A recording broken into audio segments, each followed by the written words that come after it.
এটা আমাদের ধরতে দেয় না ব্যথা ওইটার থেকে আমি পানি দিই দই হয়ে ওইটার থেকে পানির মতন বেরোয় পানি পানি ইডি মাছ দই হয়ে গেছে স্যার হ্যাঁ? এই যে দই দই হয়ে গেছে আমি করে গাবিন আছে কিনা এটা দেখ দই হয়ে গেছে জান বাঁচতেছে না গাবিন নিয়ে কি কই গেছে গা স্যার দুধটা দই হয়ে গেছে কি কই গেছে বেরোয় না কিছুই বেরোয় না বেরোতেছে স্যার এই যে বেশি মোটা দেখে জেলের মতো হয়েছে তাহলে এটা বের করতে হবো তো কাটে ইনসেকশন করে দিতে হ্যাঁ হবে, হ্যাঁ স্যার। ওইটাও একই অবস্থা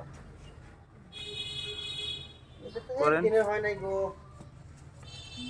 আরে বরগাদার কাছে স্যার বরগাদার পরে আইনে কাছে দিয়ে গেছে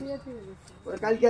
রাত্রে আমি আইছিলাম পরে আজকে সকালে কইছে যে তাড়াতাড়ি হাসপাতালে নিয়ে বরগাদারের দোষ দিলে কামবো আপনার না, দোষ না। সচেতন খামারি না এটা ইয়া আমি বর্গা দিয়ে দিছি আপনার কাছে হন এরকমই দেখে আমার আইনা দিয়ে দিছি আমি তো বুঝবার পারছি একদিন হইছে এটা